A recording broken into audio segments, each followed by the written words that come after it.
Good evening, Namaskar, Salam Alaikum, and I'm Ashok Garlapati on behalf of J&A Bharat HSC Foundation and J&A Global HSC Foundation. We welcome you all for this 39th Outreach and Knowledge Transfer webinar on very important topic of cyber security for oil and gas industries. Today is the 16th April 2025, 8:30 p.m. in India and 18 hours in US, 18 hours in Kuwait, and 8 a.m. in Arizona, where Mr. Jitu is participating today. As you see on the left side of the screen, you see the QR code there. You will click that and you will join in the Knowledge Hub, where you will get a plenty of knowledge gaining options. And I also posted this particular link in our chat box, also Zoom chat. Before we proceed, I just want to briefly talk about the protocols for the virtual meetings. Kindly mute your microphone and raise the hand whenever you want to speak. Switch off your camera and switch on when you want to speak. Post your queries, comments, suggestions in the chat box. And this meeting is being recorded for future reference. Kindly register your name, company, designation, phone, email ID in the chat box. Another important thing is one of our J&A chair, Mr. Bharadwaj, advised to introduce a certificate of participation for all the participants who are participating full time. So after the call is ended, you will get the survey on your browser. Just it's only 1 minute survey. Just click the survey link and you will be receiving the certificate of participation as well. You can also invite your friends, which is very important topic today. And with that, we would like to start our part one of our agenda, which is 10 minutes introduction about our foundations with our founding trustee, Mr. Jitu Patel. Welcome, Jitu. Please go ahead. Thank you, Ashok ji. Good day and namaskar to everyone. I humbly address to all the honored guests, and starting with our today's respected guest speaker, Mr. Dr. Rohit Gautam. Always our Professor Ramana Garuji is always with us, and under his guidance, we always move forward. Dr. Lakshmi Narayan today is not able to join us, but his heart is with us. And Mr. Alok Chatterjee, Dr. Chatterjee, and faculty of all the education institutions, HSC, and other professional leaders and distinguished guests. On behalf of J&A Bharat and J&A Global HSC Foundations, a very warm welcome to you all. Everyone knows Ashok ji, my great friend and the co-founding trustee. His full name, Mr. Ashok Garlapati, for his remarkable contributions worldwide to the HSC profession, as well as the professionals in developing them. And he has so far countless number of HSC professionals he has developed globally. I'm proud to share that he just completed his presidency of the Board of Certified Safety Professional, and he continues to serve the same board as the board's advisor.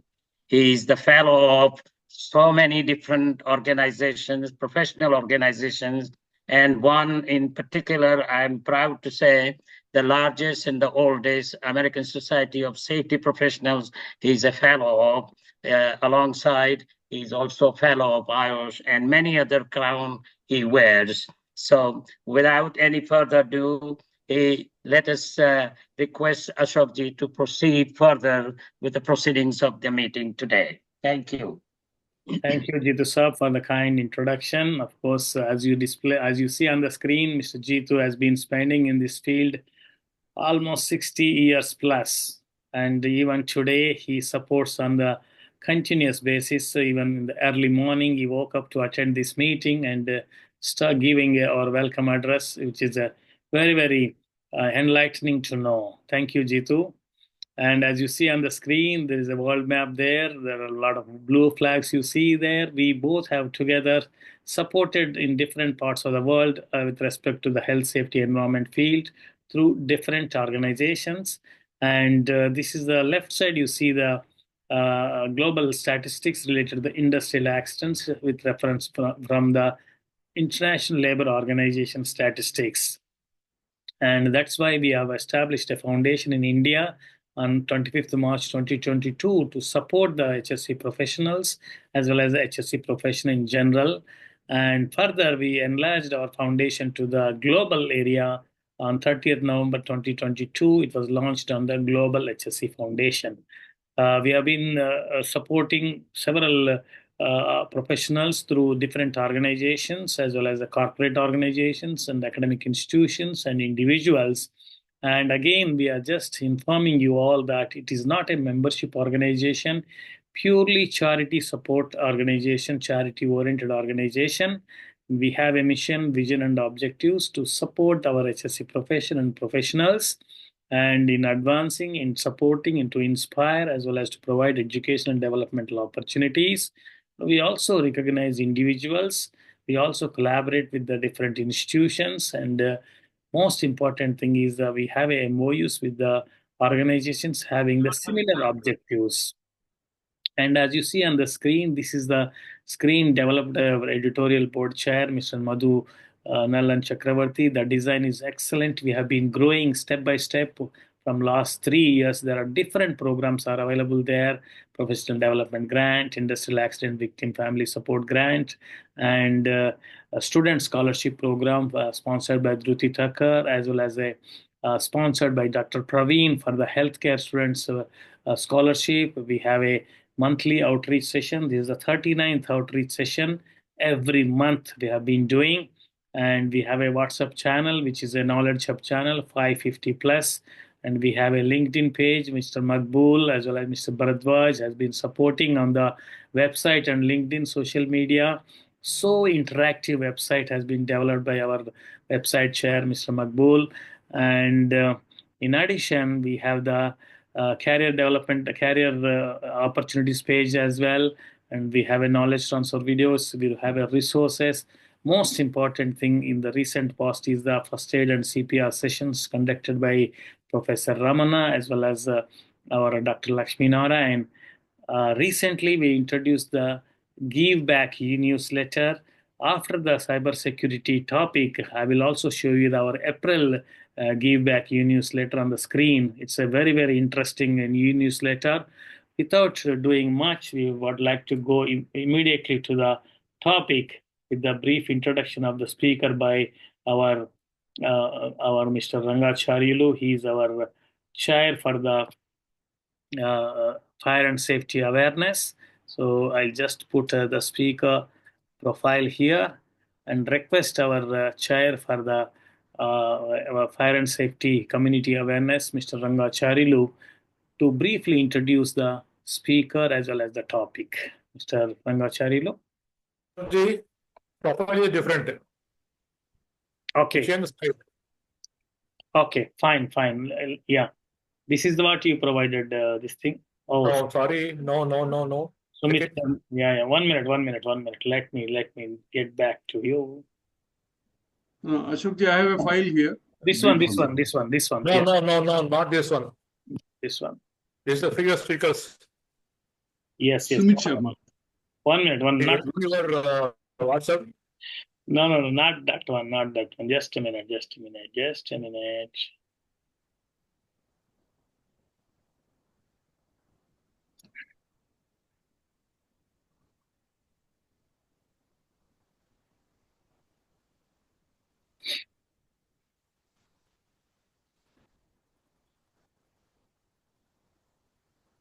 Yes, sir.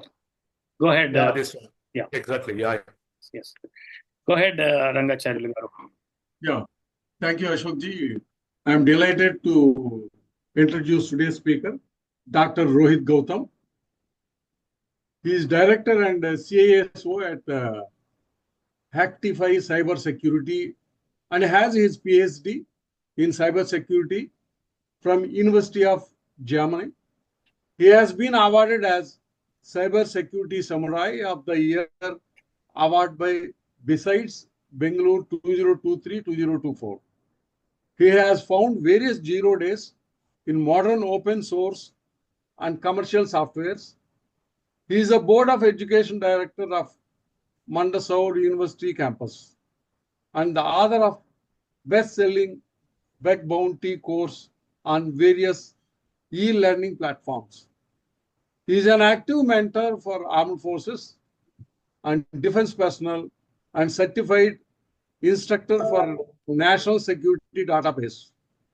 He has trained 1 lakh plus students and professionals in the field of cybersecurity and bug bounties across 152 countries.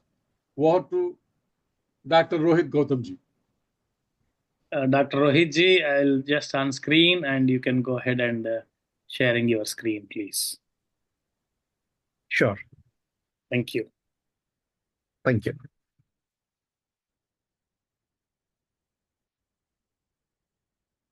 I hope my screen is visible. Yes, it's visible. Very much visible. Yes, Thank you. Yeah. Thank you. So, hello, everyone, all respected participants who have joined for the session today. I want to pay my heartfelt gratitude to the HSE Foundation. And I'm very happy and privileged to be invited for this given session on cybersecurity in the oil and gas sector. I have spent all of my life, more than 10 years in cybersecurity space, and have conducted various different types of trainings and sessions. And I cannot stop expressing the importance of cybersecurity in all the different critical infrastructures that we see around us. Today is one of the very important topic in a sector which is very, very important in terms of city, state, or countries, which is the oil and gas sector.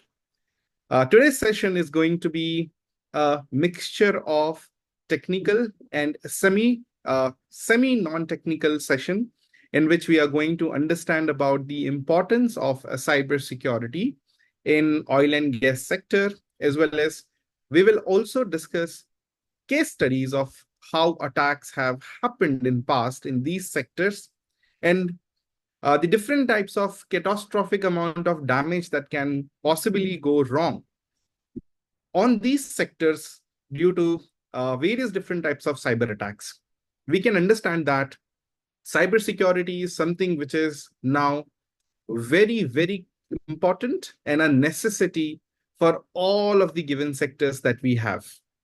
Oil and gas remains one of the most important and prioritized sector in the same. So let us begin. So the digital transformation in oil and gas.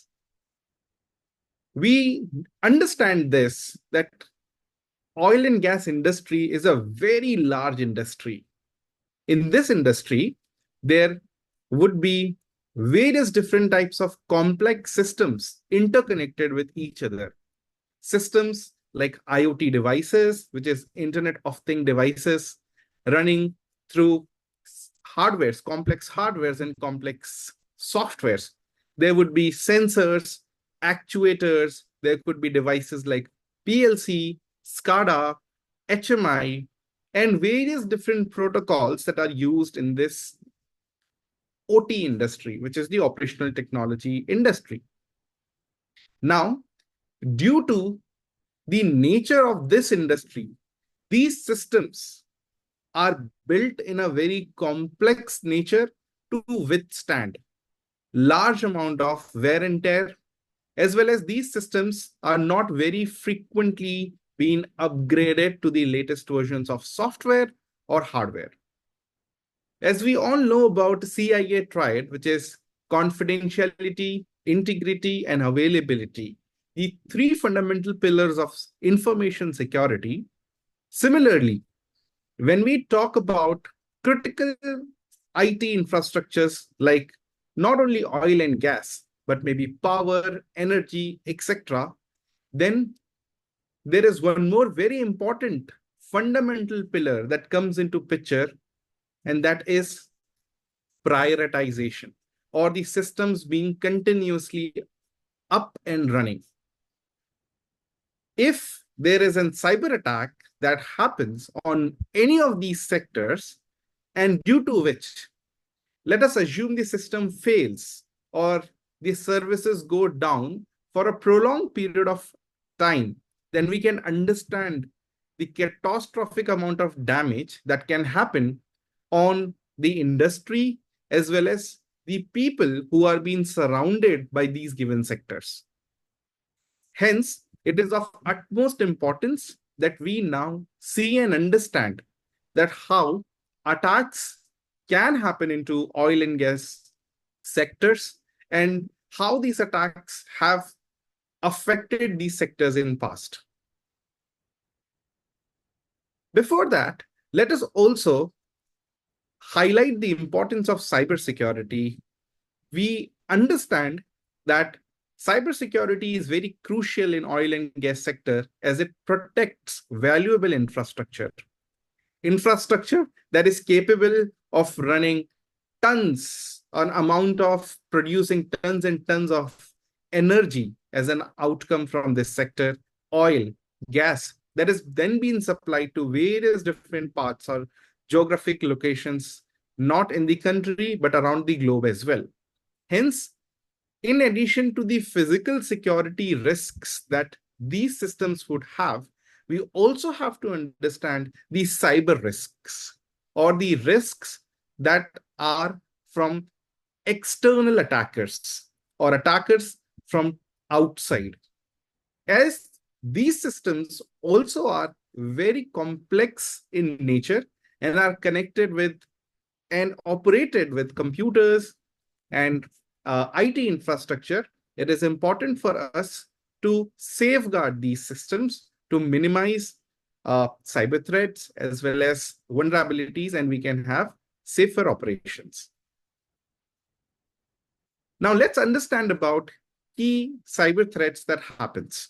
So first, a very common cyber attack that has happened across the globe in various different types of oil and gas plants around the globe is due to majorly attacks like ransomware. Let us understand what exactly is a ransomware and how it could affect a given sector. So ransomware primarily is a type of malware. Malware is malicious software. So this malware or this malicious software is being created by attackers in which it has the capabilities to lock down a given system. So just for example, if I am an attacker and I send an email to a station controller or maybe a station operator at a given plant, oil and gas plant, he opens the email and he sees that there is an attachment that comes with an email, let's say an Excel document, which asks the operator to download it and open it. Now, when the operator downloads and opens the given Excel attachment or the document is being infected with a given malware. This malware, particularly if is a ransomware, then it is going to infect the system and lock down all the given files or important critical data, including PDF files, Word files, Excel files, then network diagrams of the given infrastructure, and then it could be the HMI portal dashboard or the current running processes, etc. All the systems and the entire information is currently being halted and it is being locked. Now, to regain access to the services or the system files, the attacker would demand from the station head or the station controller a sum of money, which is usually demanded in the form of an cryptocurrency. So cryptocurrencies are basically digital currencies. Most of the people might have been aware about cryptocurrencies like Bitcoin, Ethereum, etc. And as it is very hard to trace back who is the owner of these crypto wallets, it is highly abused in the industry. So major of the cyber criminals utilize cryptocurrencies as a medium to ask for a ransom amount. Now, if the station head or the station controller denies to pay the ransom here in this case, then he would end up losing all of the important information that is stored in the system that can potentially lead to downtime in the sector, or maybe the systems, or maybe a complete lockdown of the entire plant, which can have dangerous results. Hence, ransomware remains one of the most important attack vector in this given industry. Second is phishing. So phishing primarily we all are being aware about, in which an threat actor or an attacker or cyber criminal would be sending a malicious email and would be attempting to gain access to maybe the credentials of the user or some kind of potential sensitive information through which he can utilize this given information to gain access to more critical information of the given organization. So maybe performing an identity theft attack, gaining access to the user's email address and password, and then logging into the admin panel of one of the HMI dashboard, which is the human machine interface dashboard, that is used to monitor the current working processes in the plant of oil and gas. So this was the second most common attack. Now, we always discuss about cybersecurity being very essential for all of the critical sectors.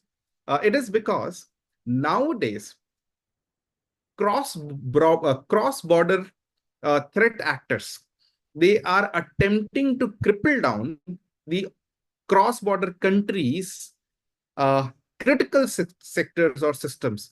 It is because they want to have a larger impact on maybe a city, a state, or a country. Hence, these sectors like power, energy, oil and gas, these remains one of the very important source or sector for any given economy.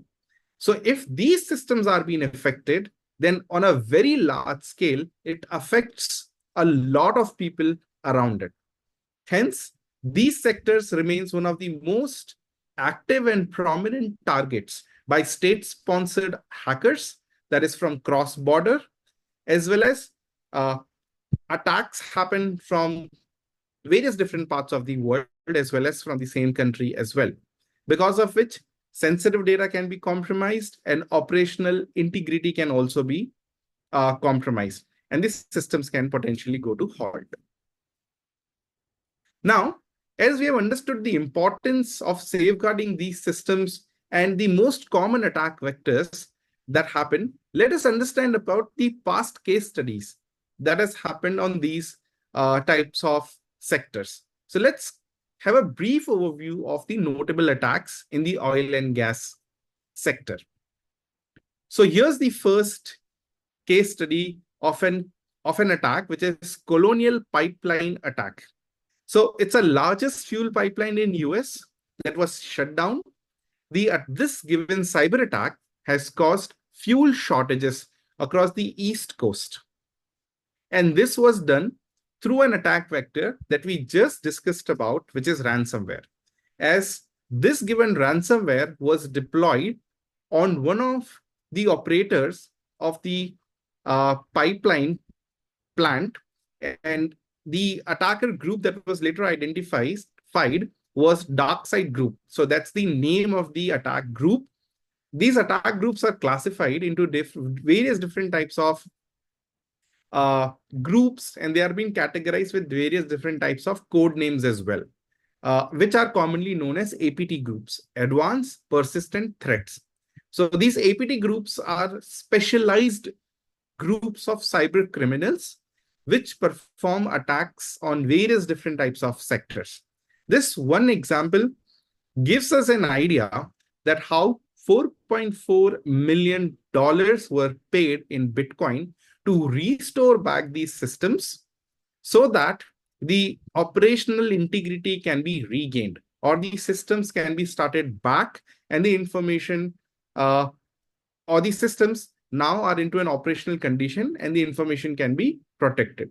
So we can just understand that if there is a normal cyber attack onto an IT organization, the overall impact of that would be considerably lower when an OT system or an industrial control system is being attacked. Here in this case, which directly impacts the operational integrity, that the entire the plant's functioning goes down. There is a downtime which is going to affect a lot of people around it into a city. And due to this as well, the attackers also demand a very large or high sum of money, which here in this case was $4.4 million. Let us also understand about now our next case study, which is the second case study, which is Shamoon malware. So this given malware attack was one of the most destructive malware attacks that has happened in the history, because this malware has the capability to infect thousands of computers. Particularly, it infected 35,000 computers globally. The first variant of this malware or this cyber attack was seen in 2012. Then it was also seen in the industry in 2014, 2016, and 2018 as well. So what does this malware exactly do? This malware intended to disrupt oil operations in Saudi Arabia. So this malware potentially, what it did, unlike the ransomware attack that we have just seen, it could come into the systems and it could wipe the system completely. It would delete all the important files that is running on the given system. It could be the software that runs the PLC system or the SCADA system, which is important for running the plant, or maybe the boiler or any other critical component in that given industry. So instead of asking or locking the files and asking for a ransomware amount, unlike to that, this given malware completely wiped off all the files on the disk, which would make the system come to an halt.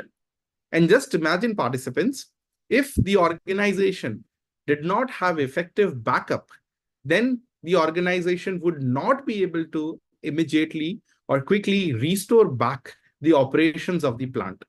If the organization fails to have frequent restore points, then again the organization would not be able to restore all the given critical and sensitive files on time, which could lead to a very large downtime for that given plant.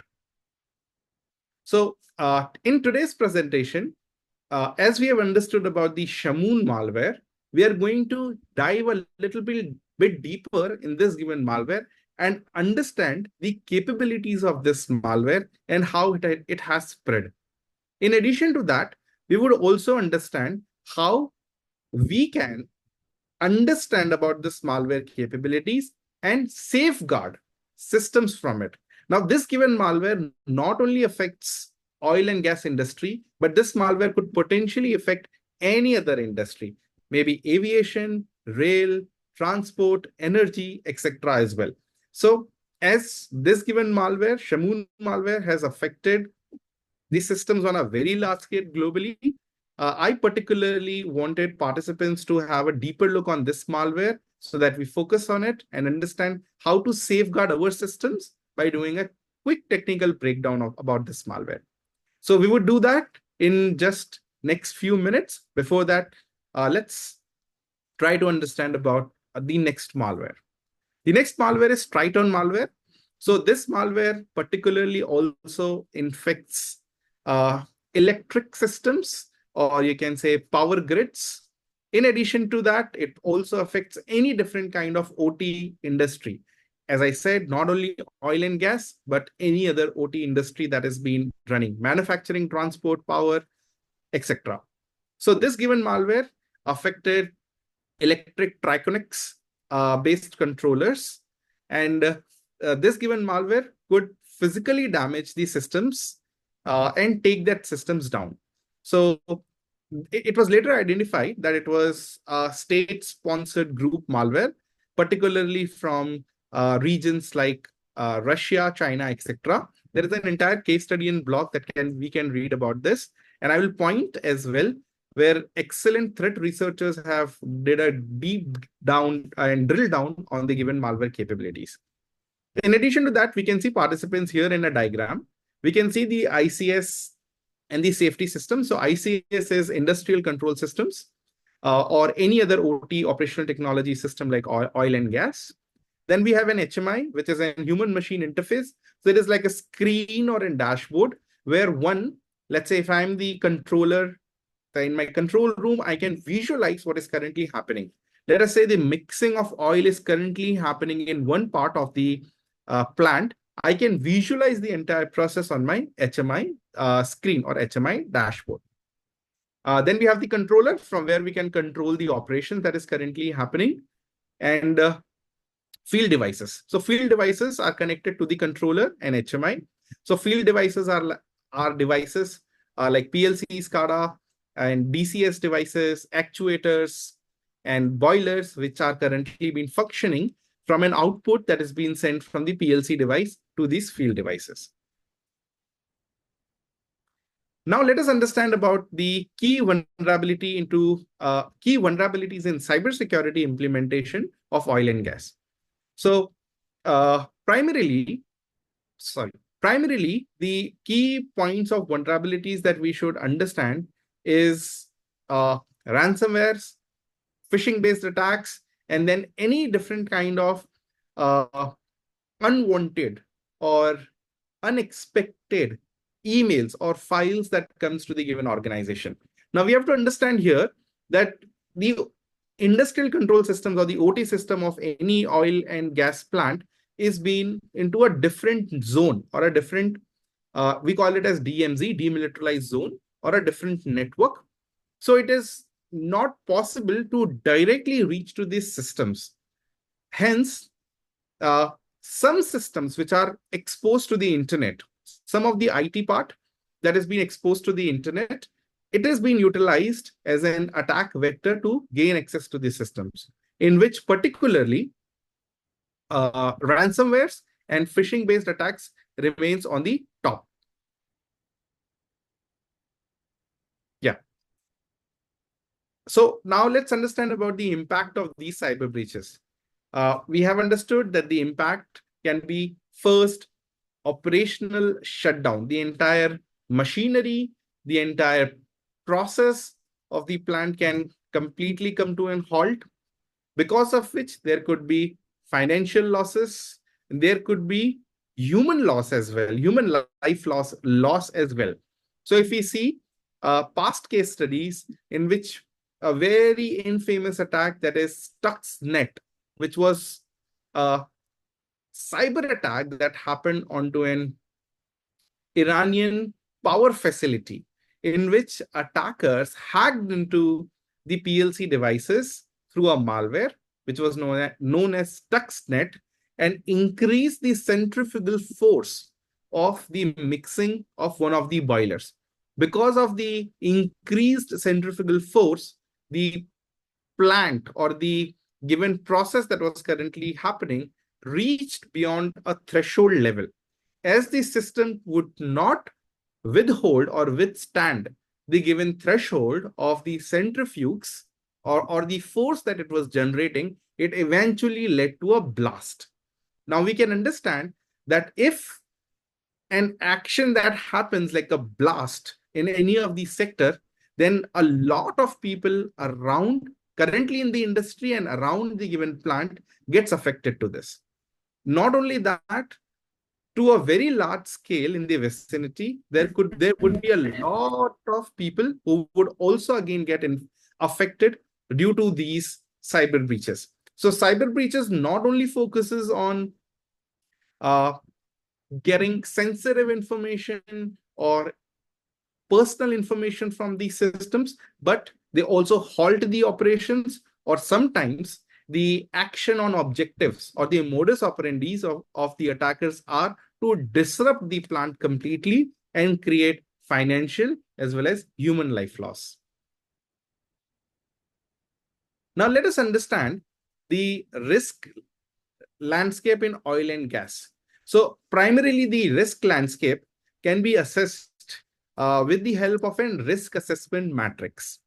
Here, we would be able to categorize what are the potential risks that exist in the given organization based on audits of the organization's software as well as hardware and identify what are the possible potential systems that could be compromised from a threat actor.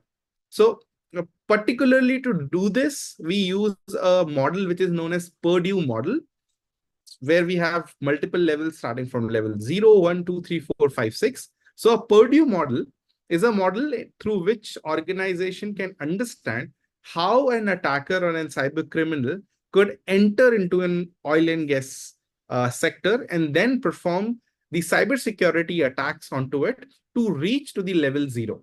Level 0 is primarily the field devices which are currently doing the operations. So an attacker could breach to level 6, that is the topmost level. So a Purdue model starts from level top to bottom. Level 6 could be the IT systems, let's say the email systems, the ERP systems, the web application dashboard, etc. Breaching there, the attacker could potentially come down significantly to reach the level 0, where the attacker could now gain access to the complete field devices and then disrupt the current operations of the organization systems. Now, there are various different types of cybersecurity frameworks that exist that the organizations have to comply with. Frameworks like NIST CSF, benchmark, is one of the very important frameworks, IEC 62443 and MITRE ATT&CK. So these are primarily the three cybersecurity frameworks that the organization has to comply with so that they can make sure that the organization is competent enough to withstand any kind of cyber attacks that happens in future on the given organization. So there is a complete list of different types of test cases in the checklist that the organization has to follow and comply with to minimize the attack surface that the organization would open to any of the attacks worldwide. Now, as we are discussing about the frameworks, and I just expressed about how these frameworks help the organization in minimizing the attack surface, I also want to show participants about how a threat actor or a cyber criminal could identify the attack surface for any given organization. So for that, I'm going to go to my browser and I'm going to a particular website, which is shodan.io. Shodan.io currently is one of the internet connected search engines. So we all know about Google. Google is also a search engine, but Google is only capable to identify websites for us. So if I search for, let's say, a website for oil and gas industry, it would list down the complete list of websites. So let's say currently in my search, ONGC comes at the first result. So that is how Google works. Now, how does Shodan works? Shodan is an Internet of Things search engine. That means any device that is currently connected to the internet or has internet capabilities would be found over here. So not only websites, but routers, not only routers, but switches, and then ACs, and then any device like water tanks or boilers, and then handheld devices, satellites, submarines, etc. could also be found from here. So we are going to look here for some kind of devices that we can find, particularly for oil and gas sector. But before that, I also want to show participants a website where on GitHub, where we can see there are multiple types of Shodan docs, or you can say Shodan search queries that anyone can use. It is completely legal to use Shodan. It is similar to Google, where we can search for any device that is currently connected to the internet. These devices can be printers, load balancers, storage devices, web cameras, CCTV cameras, VoIP devices, anything. So now we can see the entire list of devices over here and the search queries that we can utilize to search them. For example, in the database section, we can see MySQL database, MongoDB, Kibana dashboards, etc. Now, let's go to the industrial control system section, which is important for us here. So we can see if I want to search for Samsung electronic billboards, then I can utilize this given query, go to Shodan and search for the devices that are currently being connected and in which part of the world these devices are being connected. So as of now, I'm going to focus on gas station pump controllers. So I'm going to copy this query. There is gas station pump controllers because it is related to our topic for today, and go back to Shodan, and I'm going to search for it. And let's just hit search. Now, when we do that, we can see we are able to find in-tank inventory. So primarily, what is in-tank inventory? So in-tank inventory is basically a dashboard page where you would be able to find the current height, the current water level, the current temperature of any gas plant that is currently connected to the internet. Now, as I said, organizations utilize OT systems, that is the operational technology or industrial control systems connected with the IT systems. And there is a very nice amalgamation of both of these systems for the organizations to work and perform various different activities on them. Now, this not only provide features for the organization, but it also opens up risks for the organization by potentially inviting or letting threat actors or cyber criminals from other countries find these assets for the organization. Now we have in-tank inventory systems currently in front of us, where we are able to see the diesel, the water level, height, the volume, temperature, etc. for these tanks. Now, if we also see here, then we are able to see how they have been spread geographically around the globe. And where we can see the highest number of tanks that we see currently are being hosted in United States of America, where we can see the total number of results are 3,779, then followed by Germany, Puerto Rico, Canada, Australia, and so on. If I want to focus specifically on India, then we see there are 22 given hosts. So these hosts are primarily the tanks or devices that are currently running, and they also have the capabilities to run or to connect to the internet. So hence, as they are connected to the internet, we are able to identify and read information about it. Now, reading information is absolutely fine until and unless we are not doing any damage to these systems, or we are not digging deeper into these systems to identify potential flaws or vulnerabilities into it. But this feature or this search engine can be utilized by threat actors to perform various different kinds of attacks. For example, if the systems are running onto an older version of a service, these services can be exploited. If they are running on misconfigurations, then these misconfigurations can be exploited. If the organization has not been compliant with various different types of compliance certifications that we saw. Yeah, so I'm going to go and click on India, maybe because I want to see the systems that we can find in current geographic location. So I'm going to choose the country as IN. And I will click on it. Yes.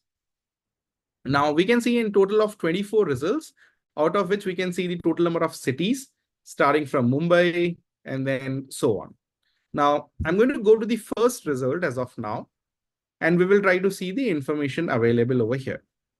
So we can see this given system has all of these ports opened up. So these given systems utilize ports for communication, and we can see these are multiple open ports over here. I'll just scroll down, and we can see the information about all of these ports of these systems that are being currently running for various different types of services that it might be utilizing for the given organization. So yeah, this is one such example that I wanted to give, in which we have seen how easy it is to identify similar kind of systems that are being located worldwide. Now we have done a simple search query to identify gas station pump controllers, but we can also look for more connected devices for that specific sector that we want using Shodan. Yes, so this was one very important thing that I wanted to show all the participants. Now we focus towards the second half of the session, and that is Shamoon 3. So Shamoon 3 or Shamoon version 3 as we discussed in the initial part of the session, is one of the malware that has done a lot of damage across the oil and gas sector and industry in the past, infecting more than 35,000 systems across the globe and ranging or totaling up to a very large amount of financial loss for organizations. Let's do a quick breakdown of how did this cyber attack happen on these industries so that we understand how these systems can be then configured in a manner to perform or embrace damage control and minimize the risk. These techniques that we would see now to protect systems can also be applicable to any of the critical sectors out there. So participants not only from oil and gas sector, but with any different sector currently being engaged with can also apply these techniques to safeguard these systems and protect these systems in a timely manner.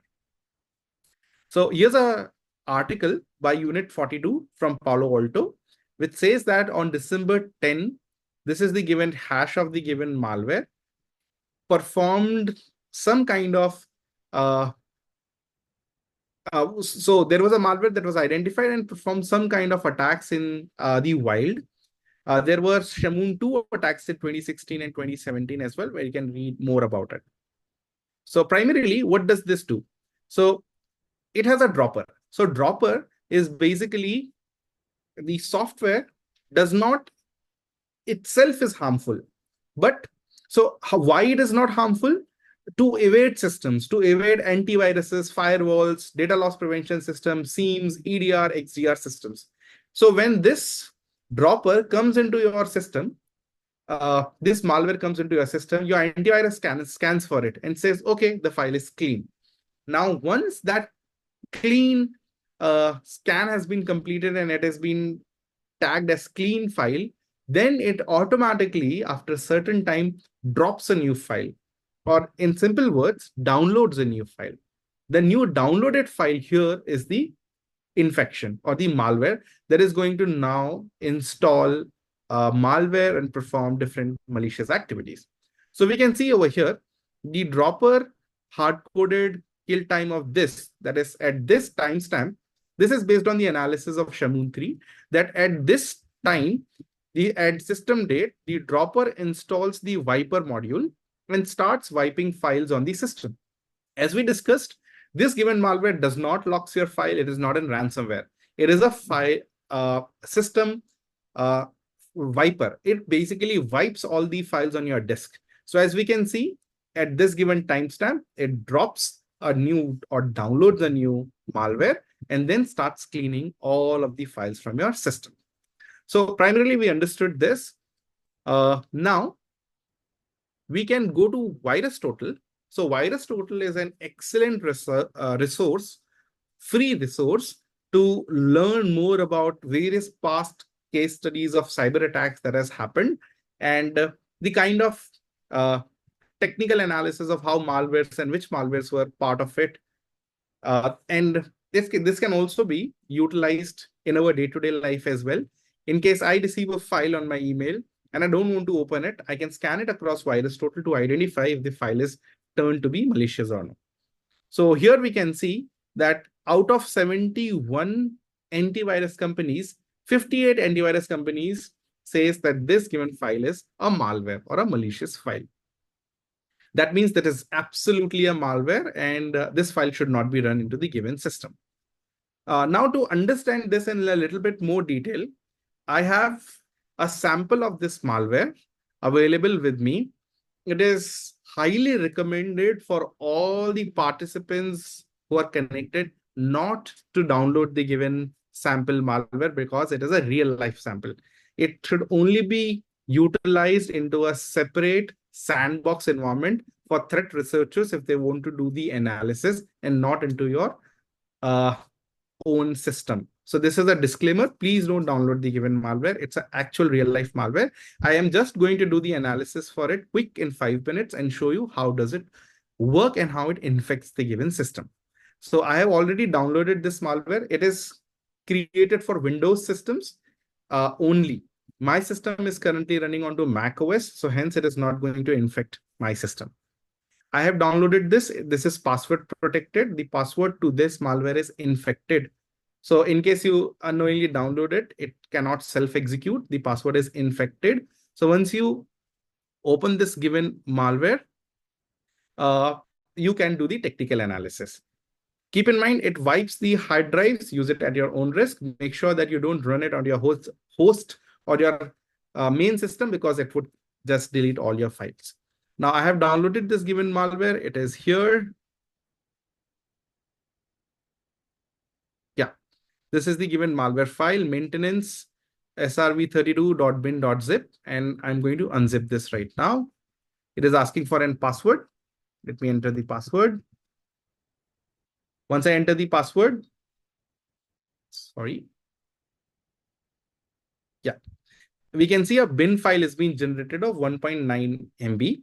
Now let me just show you what is inside this given malware. And here we can see that there is a document called as YK. YK is the name of the document. It is a 4.8 MB. This given file actually is the real malware, which is disguising itself as a document. It is disguising itself as a Word document. Now, if I extract this and execute it, it would potentially now start wiping off the disk. This malware is only created for Windows operating system, so it would not affect any Linux or Mac OS operating system. But I want to show the analysis of this malware. So I'm going to take this malware and go to VirusTotal. Let's go to VirusTotal. We are on to VirusTotal. It's a completely free website that can be utilized to do analysis of any files that we want. So I'm going to analyze this given file that we have just downloaded by dragging and dropping here. And as soon as I do that, we can see quickly, we got a result over here. So we can see all of the famous antiviruses that exist in this world globally, like Avira, Avast, AVG, Bitdefender, and then by Google, Fortinet, eScan, and so on, have categorized with high confidence that this is a malware. And which kind of malware it is? It's a Shamoon malware. We can also see over here. Not only here, but we can also see here that antivirus says that this is a Shamoon category malware, and it's a dropper as well. So as we have already read about the blog in the case study that this is a dropper, that means it would drop a new file on the system that is going to do the infection on the system. Now, once we go to the details, we can see the details about the given malware, the indicator of compromise, the hashes, etc., and the files that it executes in the given system, and other all important necessary information. Now, when we go to relations, we can see that these are the IP addresses that it contacts. Immediately, you would be able to catch the attention here, wherein we can see that there are 3 detections from the country China, where this malware is currently contacting. So if you execute this malware, it is going to contact its host server, maybe to send some commands or output from your system, which is currently located in the country China. In addition to this, we can see the contacted domains as well, where it is attempting to contact, for which you need to create an account over here, and you can do the analysis. And when we go to behavior, in behavior, we can see that it is a malware. It performs various different types of activities in your system. Now, I have a tool which is widely used in threat detection in the industry, which is known as CAPA, C-A-P-A. C-A-P-A. It's an open source tool that is released by Mandiant, which is now acquired by Google. So primarily, it is a tool created by Google that is absolutely free to use to analyze capabilities of malwares. So I have already downloaded this tool, and to save time in this session, I have done the analysis already. To do this, I simply ran the command CAPA on the current malware, which is Shamoon 3, and here is the analysis for you. I would not dive in the technical analysis of the malware, but I would like to just give you an idea about how the malware would behave into any system in a plant like oil and gas sector. So we can see that the malware has different attack tactics like defense evasion. The file would read the files and directory permissions. it should modify your registry, it would obfuscate the files, that is, make your files unreadable or partially unreadable. It could query your registry processes that is currently doing your system information discovery would be done. Then it is going to use the command and scripting interpreter to execute something. It is going to create and modify your system information and other such actions. Most important action we can see is that it has the capability to copy a file, delete a file, read a file, and set the file attributes. So maybe it can change the attribute to none so that anyone cannot read that file. Primarily, we see that it also has the capabilities to delete the file. So we can see C0047. This is the ID.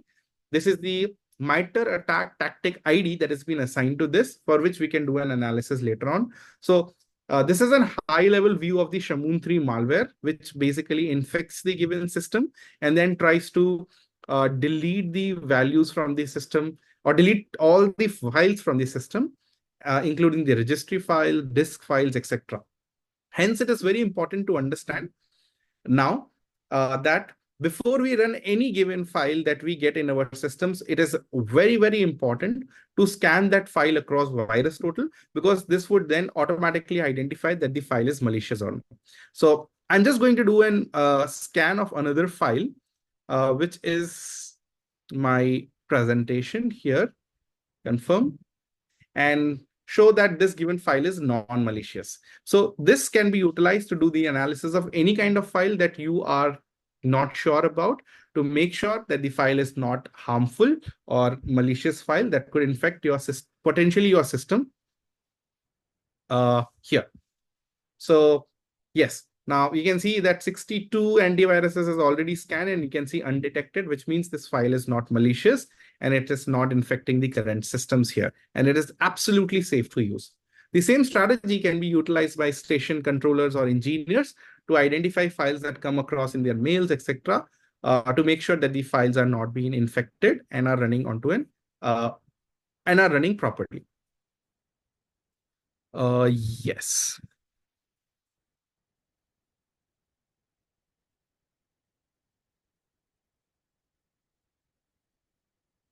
Yeah, so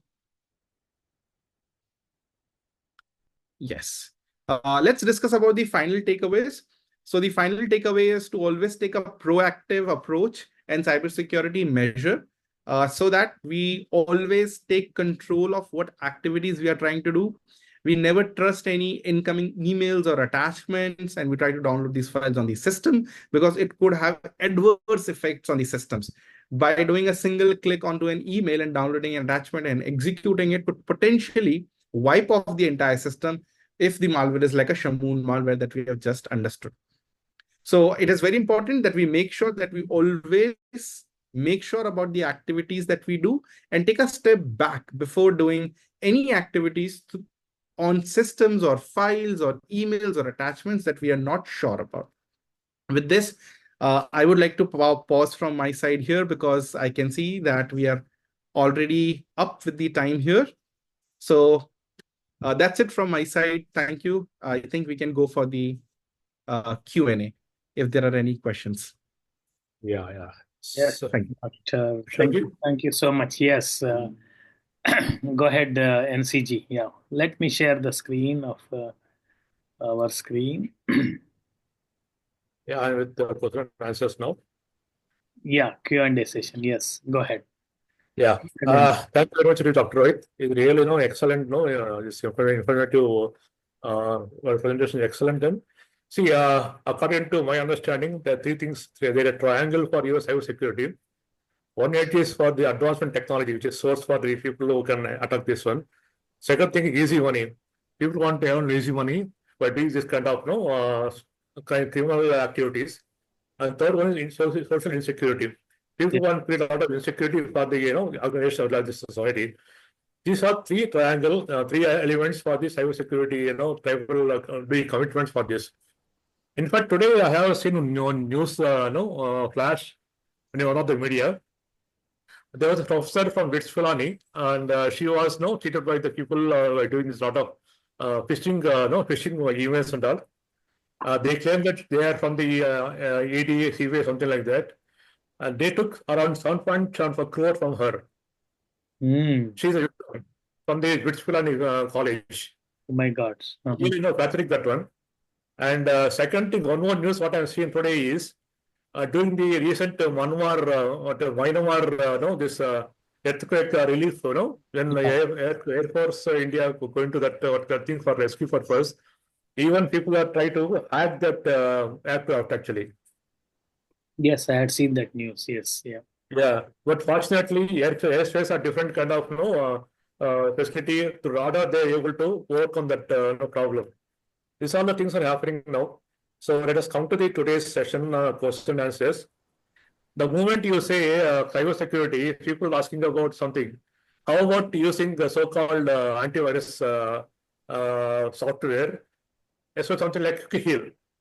When you're going for banking sector, banking activities, Quick Heal, how far it is safe? Is it trustable software, something like that? Because Quick Heal from Russia actually. And second thing is people asking to how about changing the passwords very often with critical passwords on that. Is it safe for you? Yeah. This is what people are asking now. Can you clarify this too? Sure, sir. So coming to the first question that has been asked in regards to Quick Heal, antivirus specifically. So there are many antiviruses that are currently out there. I would not like to specifically say which brand antivirus or an organization antivirus is best to use here, because all of the organizations specifically do their own threat intel research in identifying the signatures of the malwares and viruses that is happening out there. So there are various different types of organizations which are trying to be on the first pace in identifying these threat actors' signatures and adding it to their database and giving you the updates. So there are many antiviruses out there that could definitely protect you, not only Quick Heal, but there are many that you can choose. But you can take a informed decision on are there frequent updates for new antivirus signatures that are coming from the organization or the vendor that you're choosing. That will help you make a decision. Yeah. And can we check mobiles also with the showdown? Yes. We can also identify mobile devices on Shodan. So there is a search called as ADB, Android Debug Bridge, that will help you also identify devices that are connected currently on the internet through Shodan. Is anybody wants to have a clarification? Can you please do it on chat box? They can open their camera, microphones also, NCG. They can raise the hand. Participants? Yes, Dr. Gautam ji. Now, somebody is asking a question. Go ahead with that question. Yeah. Am I audible, sir? Yes. And the question is, you are speaking about known as branded malware. What about malwares newly developed which are not branded? Okay. Very good question that has been come up in the chat. So primarily to tackle these type of new malwares or usually variants of malwares that are still not identified, there are different tools or tool sets or techniques that are being used now to do anomaly detection. So now there are advanced specific tools like we call them as EDRs, endpoint detection and response, or XDRs. These devices or these softwares would now help you not only do the conventional signature matching of the malwares that are already present, but they also have the capabilities in which they find anomaly detection and see if there is an activity which is very not common in nature that is happening in your system and highlight that. So if there is a given malware that comes into your system, which your antivirus, let's say, failed to identify, but it is currently trying to identify your processes, send that data to the attacker through a command and control server, then this is an anomaly that is detected. So the EDR or the XDR system would identify that. So now based on the behavior, also antiviruses have the AI capabilities in which they can do behavioral and anomaly detection in the system to identify these types of hidden malwares. There is entirely a technique which is known as threat hunting, which is used to identify these types of behaviors of hidden malwares. And one more question from my side, Dr. Rohit. Is there a very popular this malware for especially connected to IoT devices? Which is the popular? Malware, which will affect the IoT devices. Yes. So today we discussed about the Shamoon malware. Shamoon, okay. Which is one of the widely used. Then there are various different types of malwares like Triton, InDestroyer, Stuxnet, and so on. Right. And can you identify the kind of affected IoT devices, something like that? That can be done as well. So there is an entire incident response process through which we can identify if the device is infected. For example, I'm using some devices, IoT devices, assume it now. So can I check that whether it is that particular device is affected with the malware, something like that? Yes, that can be done. So primarily, there are three things that we can do to identify it. First, do detection and logging of the network. So if the IoT device is connected to the network, we identify the traces of activities happening on the network side. Because if any device is infected, the primary objective of the cyber criminal or the attacker would be to extract sensitive information from the system and send it to the attacker to his server. So analyzing the network activity would give you an idea that this system is currently being infected.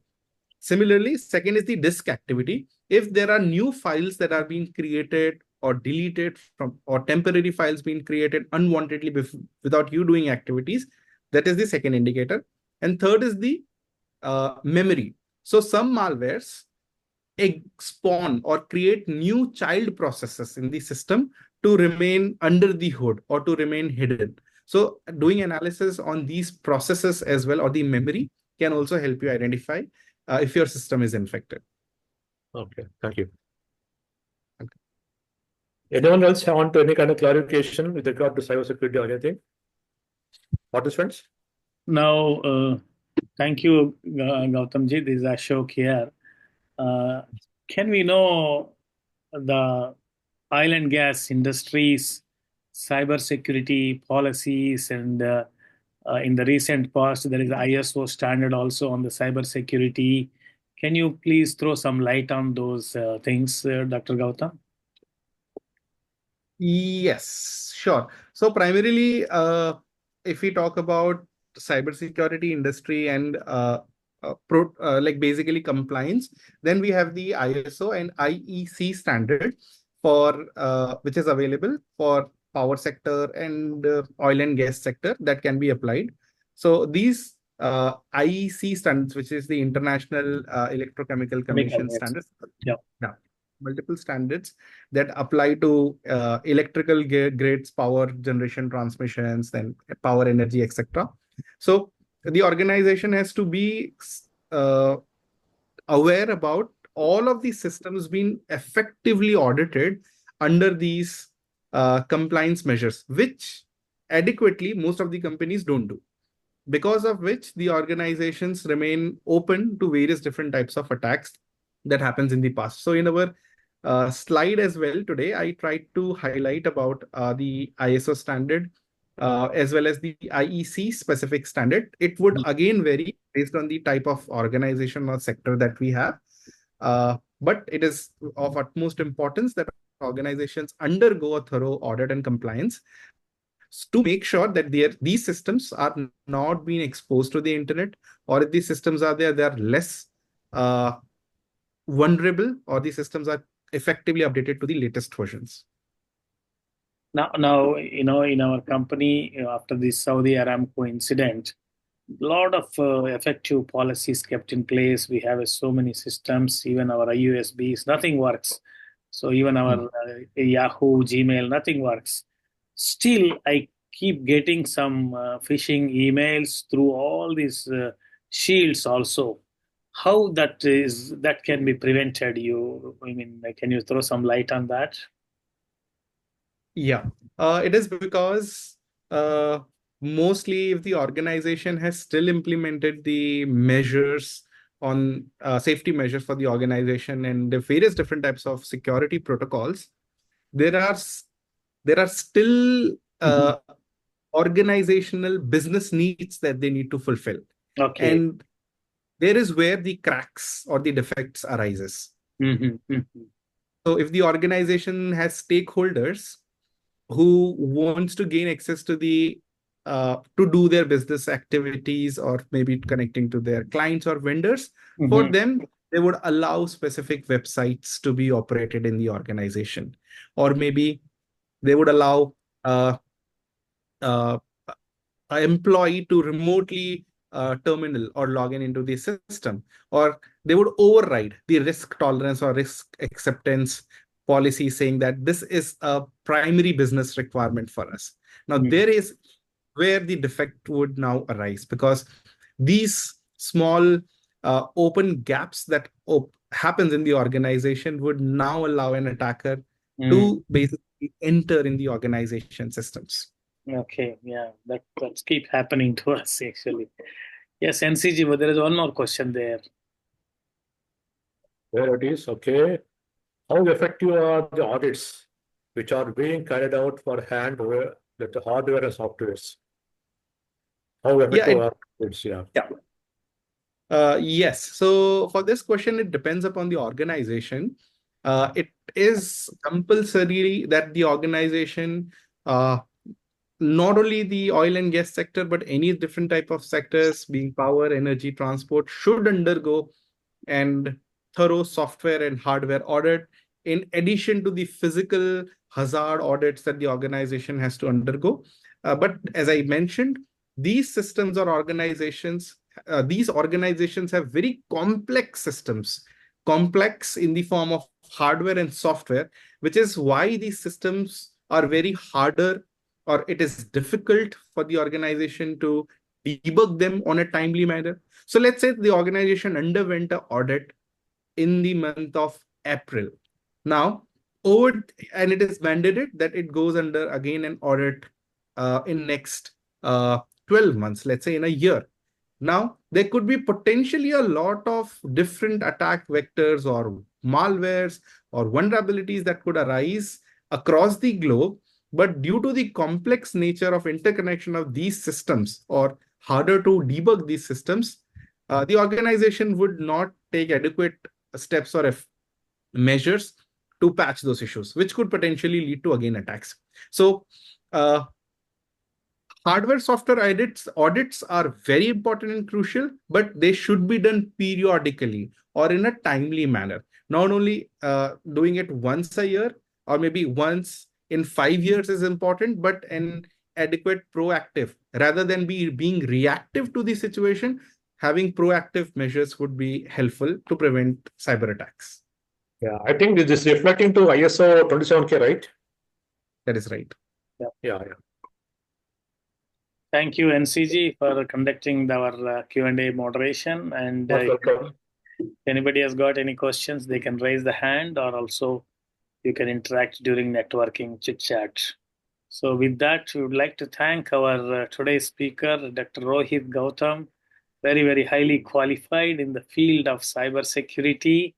We would also like to thank Mr. NCG for bringing our subject matter expert today. Of course, it's more of a high-tech presentation.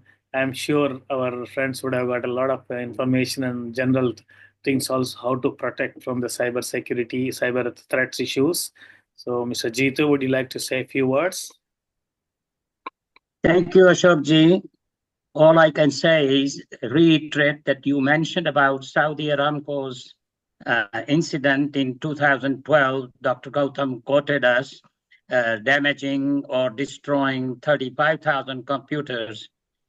You and I, we were with the executive senior vice president of Saudi Aramco only two months or a little over 2 months ago in Bahrain. Yeah. And he mentioned the same thing to me, that G2, the situation with Saudi Aramco is not the same as when you were with us and you were guiding us, doing so many things in industrial safety and security. Nowadays, the cyber security is the prime focus we have to make, in addition to the conventional terrorism we used to face. So that was already done and dealt with by restricting and screening the access into our facilities. But the cybersecurity is still a challenge.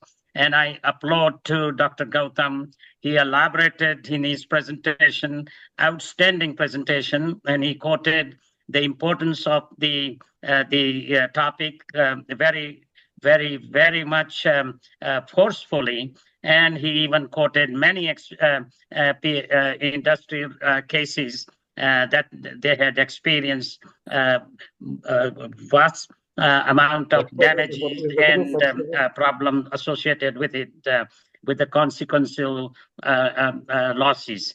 So, Dr. Gautam, you have really earned this virtual certificate from all of us with a great appreciation and gratitude from J&A Bharat and J&A Global HSE Foundation. Thank you for sharing your knowledge and willing to continue to share and guide our HSE professionals. Thank you so much. Accept this token of appreciation from us. Thank you. Thank you so much, sir. It's truly appreciated to share your knowledge for almost 50 minutes plus. So, and of course, it is being recorded, so people will really enjoy it. Thank you so much, sir. And I was telling that, yes, these are our foundation's contributors. We would like to thank them, everybody. And I was telling that we are going to show you the newsletter of April month, which our editorial board, Mr. N.C. Madhu, as well as Dr. Lakshmi Narayan, have been working, tirelessly in developing these. This is the fifth newsletter we have issued, and you can get these newsletters in our website also. All the newsletters are available there. And this month we focused on the World Women's Day, which is on 8th March 2025. Every 8th March we celebrate. And we showcased so many women entrepreneurs and women achievers in this newsletter, starting with the first firefighter in India, Harshini Khanekar. So thank you, NCG, for sharing this. And it starts with the let me try to enlarge, maybe. Yes, no.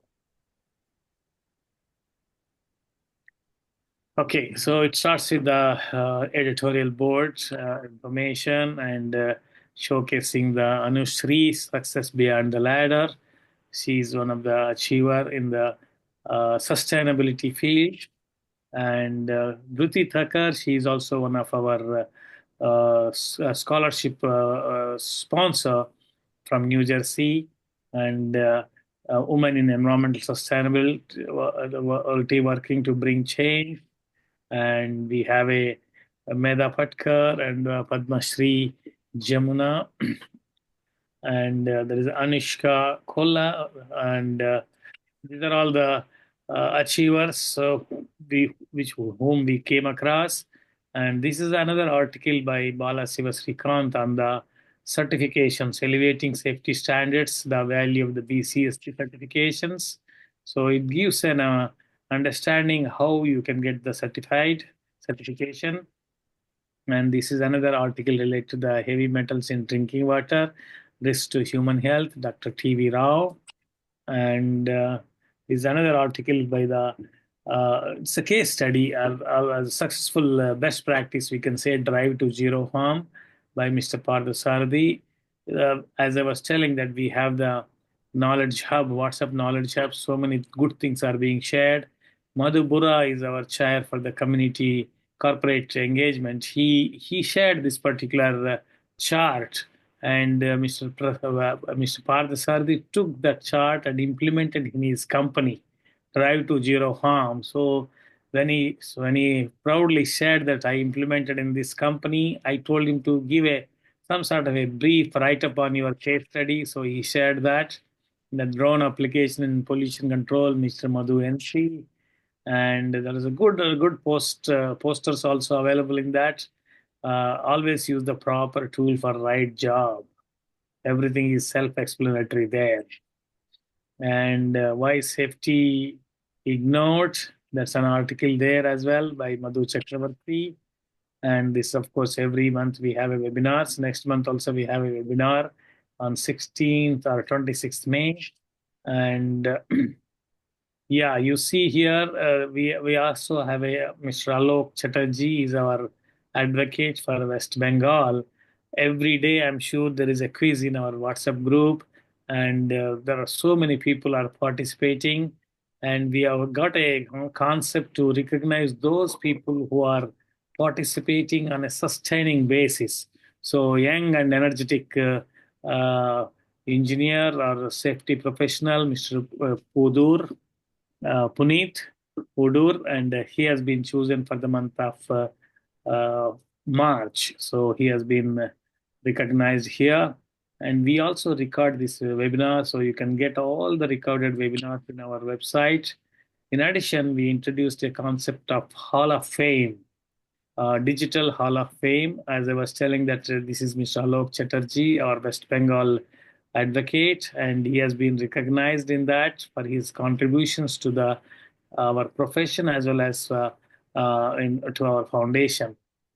And this is one of the article which got published in the month of March on the integrating AI, artificial intelligence, industrial safety, and our J&A functional committee member, Mr. Ashwant, prepared a crossword on that particular article.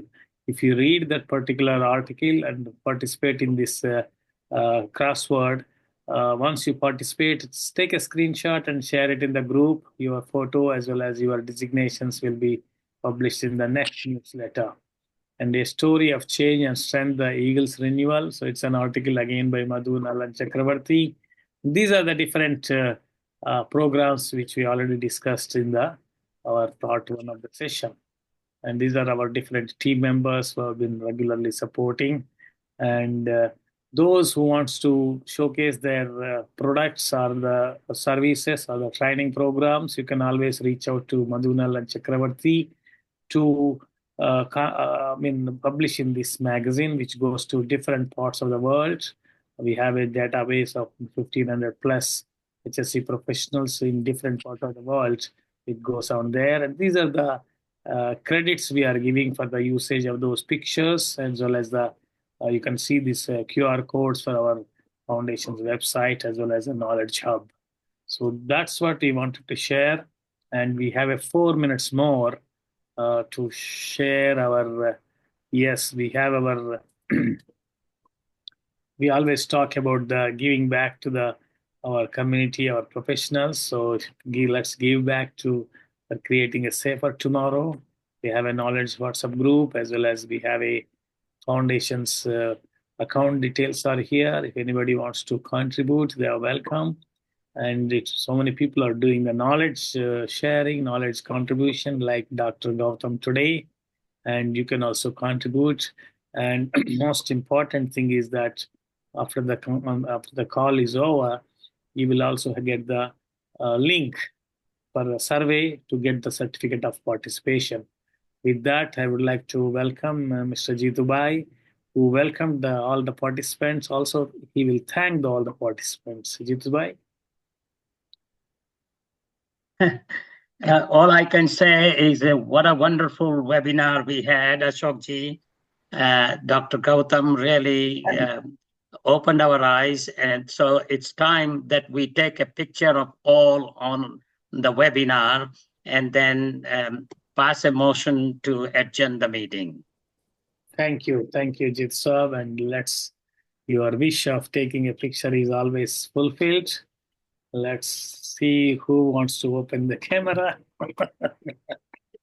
Don't be shy. Open your camera, please. We love to see you all, not just by listening, but also your handsome or pretty faces also. Nice, yes. Yep. Makbul Saab is really making sure that the hair looking okay. I'm getting hair loss day by day. That's the nature anyway, not to worry. Okay, sir. Thank you. Perfect. Like I said before, Professor Dr. Ramana. He is our mentor and he is our guide and guru. And he always is with us to ensure that we are on the right path.